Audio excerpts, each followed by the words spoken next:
You're listening to the Business Wealth Impact Podcast, your source for empowering information and cutting edge ideas from the world's top minds. I'm your host, Jeanne Amlour, founder of seven-figure coaching company, Jeanne Amlour International. Join me on a journey to unleash your potential and create your highest success. Welcome to Business Wealth Impact. Hello and welcome to another episode. Today we have Roy Red. Roy is a 6 times best-selling author, TEDx speaker, and mindset coach to top CEOs and athletes. Roy bought a $2 million business with no money down and helps people create opportunities on demand through opportunity manufacturing, mindset, and execution. Welcome, Roy. Thank you so much for having me. I've been binge watching your show when I found out I was coming on, and you've had so many amazing people. I hope that I could just bring value and actual strategies and tactics that people can implement today. Oh, fantastic. And you've joined the lineup of wonderful people. So I'm grateful. So let's get stuck right into this. How on earth did you get elite athletes as your clients? How did that happen? I actually got really, really lucky. In 2016, I wrote my first book after I built my CPR business and made 6 figures because for some reason I felt like I couldn't write a book unless I made a certain amount of money. So I created that business, wrote this book, and a MBA skills trainer by the name of Casey Truheke got a hold of the book and he said, "Yo, this stuff in this book doesn't work on athletes." And I didn't even know if it worked on athletes. I figured, well, they're humans like anybody else. So I was like, yeah, sure. And so he said, "I need you to come work with my athlete." He ended up flying me into Oregon to work with his client, Alan Crabb, who today is a great friend of mine.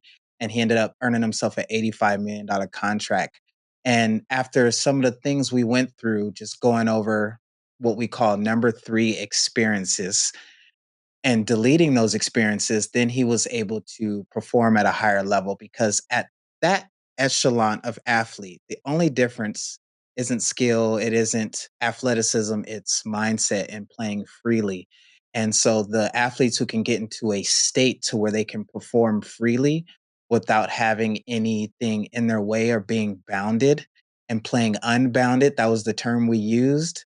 They just play on another level. And then people started asking me, "What did you do for Alan?" And then I started working with more athletes from there. Fantastic. It reminds me of, Relentless by Tim Grover.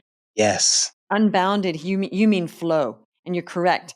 There's a certain talent and all the practice, but then they have to get into a flow state and stop thinking. That is so exciting. Okay. So from there, I'm guessing you got other people. Now, what was that third level experience you just talked about? Talk a little bit more about that. Yes. So I break it down to 3 experiences, number 1s, 2s, and 3s. And I just make it simple because I'm dumb. So I have to simplify hard ideas so that I can understand them. And so when we're a child, a number 1 experience is any type of experience that deals with unconscious or pain. And then so you touch that stove, it burns you, and then you are afraid of the stove, right? And so that's what nowadays modern day psychologists call a trauma. A number 2 experience is emotional. Maybe someone dies or maybe someone leaves your life as a child and you get this emotional experience. But the thing that are driving people today is a number 3 experience. And what a number 3 experience is either a number 1 or number 2 experience in the mind's eye. You think you're being hurt or you think something emotional is happening, but it's really not. But your mind is replaying it unconsciously because it wants to avoid that thing. And really quick, I'll give an example of that. I had a girl that I worked with because she knew that I could do this stuff and she would get anxiety at night. And so we put her into a trance state and we asked her what was going on. And she would we went to that anxiety. I said, create it, build it, build it. Okay, what do you see? And unfortunately, she was molested by her uncle when she was a child. And so what we did was we went to that experience and we reframed it. And we found what was triggering that experience. And I said, what do you smell? Because olfactory is really strong in our experiences. And she smelled toothpaste. And so every day when she went to brush her teeth and smelled that toothpaste, her brain took that smell, and then that generated that whole number three experience, which was really the number one in the mind's eye. And that's why she was getting anxiety. And what happens is when we bring those from the unconscious to the conscious, then we have a choice about them. Then we know, oh, that's just me remembering this past experience. And then we can relax and have control in that moment rather than having an anxiety attack. Interesting. And I'm guessing at that point you can change the flavor of the toothpaste so it doesn't smell anything like that.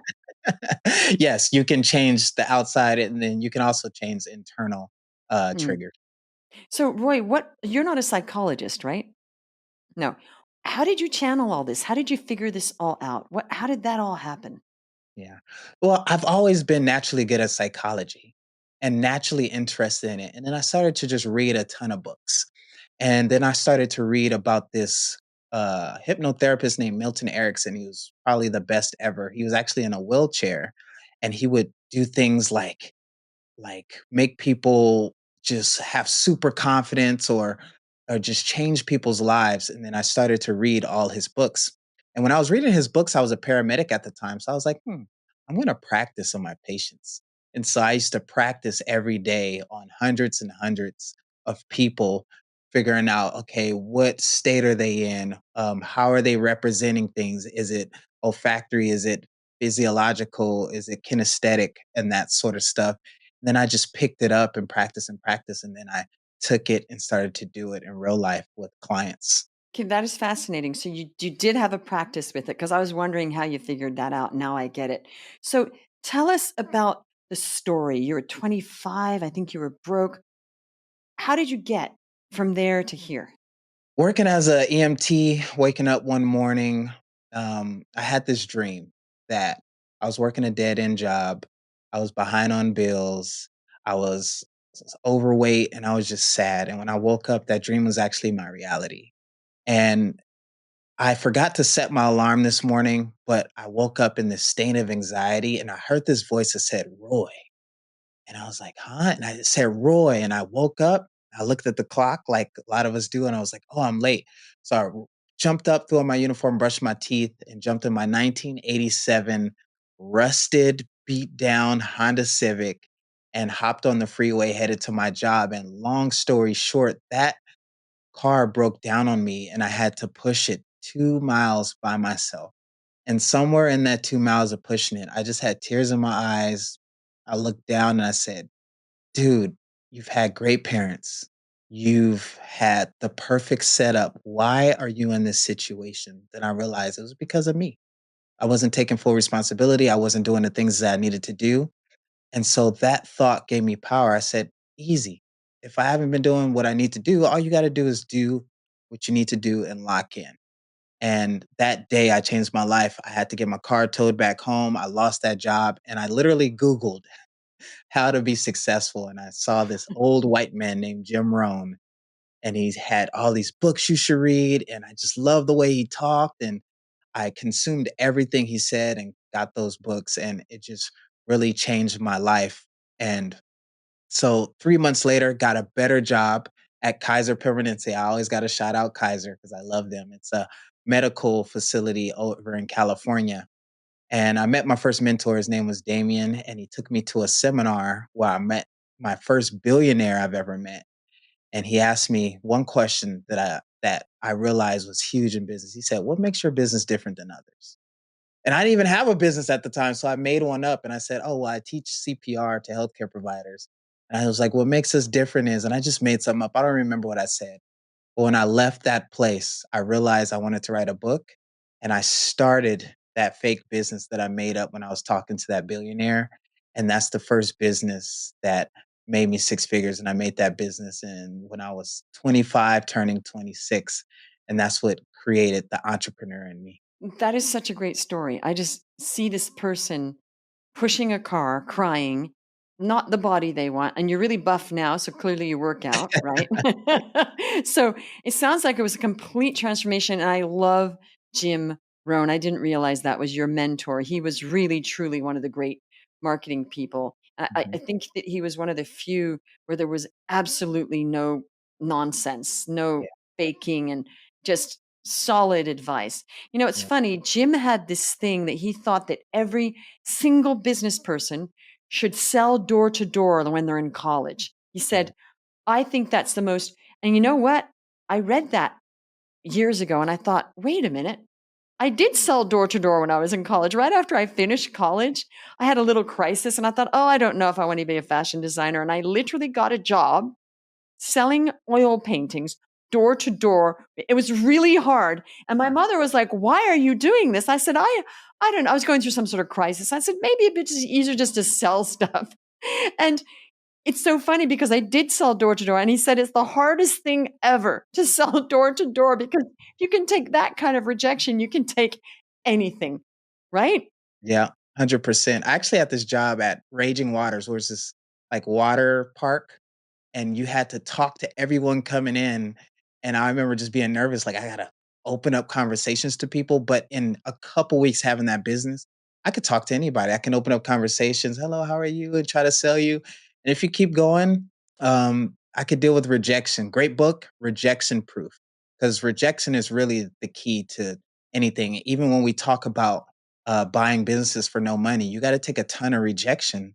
It took me 1900 rejections to get that business. Oh, okay. Wow. Well, I know all about rejection. I was an actress. It's a way of life. Okay, that's interesting. 1,900 rejections till you bought this $2 million business with no money down. So let's hear the story on that. How did that unfold and how can people do that? Yeah. So I kind of got into this through watching Dan Pina online. And he is, the no nonsense guy online who brings people to his castle and teaches them how to do this. But he puts it all online for free. And one Mm, thing I do have is I can learn really quickly. So I learned everything, and I actually got to talk to his best protege. His name is Bruce Whipple. And so I remember Dan saying, if you make 2,000 cold calls, you'll be a millionaire, you'll buy a business." And I was like, "Okay, well, I'll go to 2,000, right?" But I wanna do it in a modern way. And so what I did was I created an email campaign, pulled a list of all these businesses, and then I sent out maybe 300 emails a day. And I would talk to business owners and kinda ask them like, "You wanna sell? Have you thought about selling?" And my 1900 email was a business out of Wyoming, a home health business, because I'm doing a healthcare vertical. And he said, "Yeah, we're ready to sell. What's the steps?" And I was like, "Oh, I don't even like kind of know what to do." And I was like, "Oh yeah, Dan says first thing you want to do is try to sell sellers finance, and that's how we're able to buy it with no money." So I was like, "Oh my gosh," I got nervous. Like I'm gonna ask this guy for his money with no money down, and I it's like, all right, let me figure out a way to say this without saying it in a way to where it sounds like I'm just taking his business. And I sent him an email saying, "Listen, yeah, we will buy your business for 1.5 because that's what he was asking for." And I said, "We'll give you another 500,000 contingent on you making one of his buildings weren't profitable. If you make that one profitable, we give you extra 500,000." And I said, "Let's do this. We'll make you the bank and we'll just pay you, I don't know, 30,000 over a course of 11 years until we pay it off." And can't remember what, I think it was 7 years. It was maybe like seven and a half with also the contingencies. And I never forget the email. He was like, "Sure." And I was like, "Oh my God, what do I do? What do I do?" Because when things happen your way, you're like, you forget what you're supposed to do. I was like, "Okay, letter of intent." So we wrote a letter of intent, we sent it to him, he signed it, and then we did our due diligence where you just make sure that the money's there and they're doing the things that they said. And then we created a purchase agreement, and then we bought the business, and I didn't have to give him any money. And then the business makes 90,000, so 30,000 out of that 90 we give to him, and then the other 60 stays in the business. So is this per year or per month? This is per month, Per month. 90,000. Yeah. Wow. So you basically bumbled your way through that purchase agreement. I love Yeah. that. That's so funny. Um, However, but you didn't have 1,900 conversations. You sent out the emails. Some people ignored it. So that's not nine. That's so it wasn't even speaking. It wasn't 1,900 rejections because Very true. I'm guessing not all of them even answered you, right? Yeah. Um, Maybe 30% reply, Hmm. maybe 1, 2% are actually interested. But I probably had actual calls, maybe 3, 400 Wow. before, we got that one, and some people just they kinda bullshit you, "We want 5,000,000," and they're only making 300,000. It's Mm, like, "Well, we can't, give we can't get a bank loan to buy that. We can't get SBA to buy that." right. 'Cause that's generally the way you do it because you can SBA up to 5,000,000 will give you the money to purchase a building. Big secret, that's also no money down because SBA is paying for it, and those are Mm, secured loans secured by the federal government, and so a lot of banks will say, "Oh, can you put your house up? Can you do this?" No, the government secures this loan, so please give me my money, and they underwrite the business that you're buying, not you. mm, So, that's another way you could do it, and then sometimes, let's say it's a $10,000,000 business, you can say, "Okay, we'll get 5 from SBA," and then you can have the seller take the other 5 as a seller's note. There's so many ways you can be creative. There's a really good book by Harvard Business Review, called, How to Buy a Small Business. hmm. It explains this whole thing. Now, it doesn't explain seller's finance, but just think of it as making the seller the bank. Hmm. Hey, because their business is gonna go to probate. They need a they you're actually helping them by taking over their business this way, If they're ready, if that's if what they they're want. ready, Yes. if they're ready, and then that's where value matters. Apparently I had another fellow that's an expert at this, and he said most of the businesses, they're always asking for way more than what it's worth, Yes. hands down, because they just think their business is worth more. It's like Yeah, people selling their car or their house or anything. They always think it's worth more than what it actually is worth.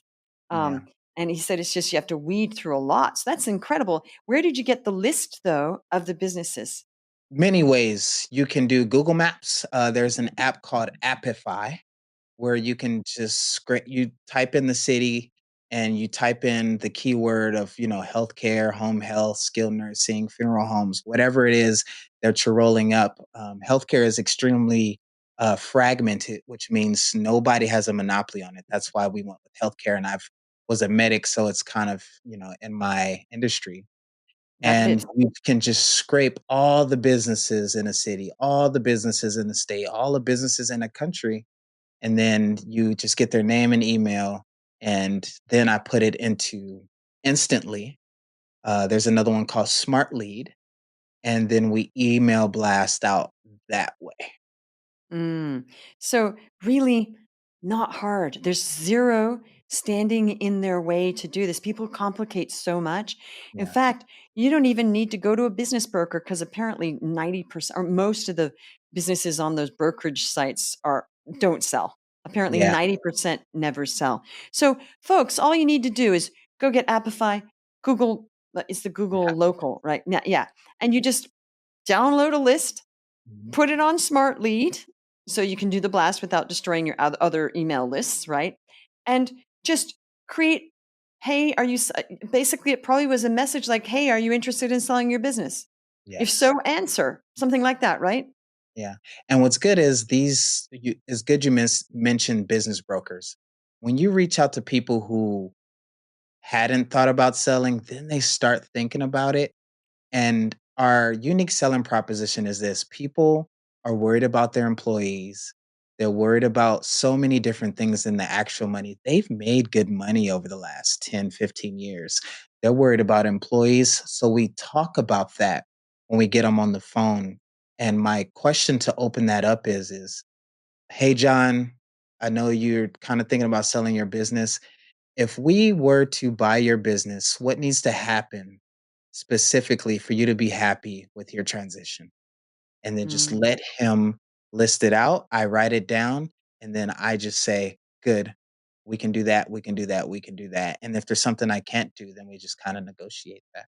That is so smart. Like, what does it take? But also, it's smart because these people haven't thought of selling, and then you're creating an opportunity that they haven't thought of, and you're bringing them into the market rather than somebody saying, "Oh, I'm going to put my business on the brokerage site and just ask for 4 times what it's worth and hope somebody pays me." So that's great. Well, that's amazing. So Roy, apart from that, you're doing the coaching and consulting still, right? And you bought this business, so you're running this home health care business. Is that it? Yes. Yes. Okay, cool. And you have that whole, you're right, you have that whole health background. And somebody was saying that if you're going to buy a business, you really want to make sure it's a business that you have something to do with, that Yeah. you have experience or you love it or something, because clearly I probably wouldn't buy a home healthcare business because I have nothing to do with that. Unless I Yeah. thought, gee, I really like helping people and I can make money with it. But Yeah. it was such a good fit for you, Mhm. right? Yeah. Well, I was familiar with healthcare and it's extremely consolidated, but here's the way around running into any friction as well. Before I started doing outreach, I got a chairman and I got a CFO. My chairman has been in healthcare 30 years. So he can look at anything and say, here's an issue, here's what to avoid. And he does it. I didn't have to give him any money. I just give him equity of the roll up because I'm buying multiple, right? And then my CFO, the same. I give him equity of the roll up and he does the due diligence on the money side. His name is Lonnie. And so you can go on LinkedIn and find these people who have done this before and say, hey, I am consolidating a fragmented industry and I would love for you to come on my team. And you just give them equity. And that way you won't run into any bumps. If there's something you don't know, or if you're afraid you don't know, you have someone who's been in it for 30 years to help you. And he's going to get paid at the end and they want to give back, they want to help. That's so smart because it is hard to evaluate business. If you don't Yes. know, you're sunk and they are invested because they're getting equity. So what you said is basically you're getting your team together before you buy the business, Yep. saying, "Hey, I'm going to do this." And that's great because then they're evaluating it before you even buy it. That's so smart. I'm glad you mentioned that part because you didn't randomly say, "Hey, here's a business. I think it's okay." Because the whole evaluation of the deal is the most important thing because you might buy the wrong deal, right? 1,000%. Yeah. Okay. Well, that was highly interesting. Thank you so much for coming on and sharing all your wonderful insight and journey and everything like that. Roy, what's something that you want to leave people with as far as a mindset or a philosophy? Go get it. You can do anything you want. Don't let anything, any thought, any person, any concept bound you. You are unbounded. Reach out. When you connect with people, the first thing we do is avoid. It's called avoidance. Don't avoid people. Talk to people. Don't be afraid to chase that thing. If you have enough conversations, you will get someone to say yes, even if it's something crazy. But it's not even something crazy. You're going to be doing something great. So whatever it is, do the outreach, do the talking, put your hand up and say, "This is my space," and go and get it, and you will. I love that. I agree with you. If you have enough conversations, something's going to happen. Well, Roy, thank you so much for being on the show. And thank you, everybody, for listening. If you like the show, you know the deal. Write a review, share the love, tell people about it, and turn up again. Thanks so much, and I'll see you on the next one. You're listening to the Business Wealth Impact Podcast, your source for empowering information and cutting edge ideas from the world's top minds. I'm your host, Jeanne Amlour, founder of seven-figure coaching company, Jeanne Amlour International. Join me on a journey to unleash your potential and create your highest success. Welcome to Business Wealth Impact.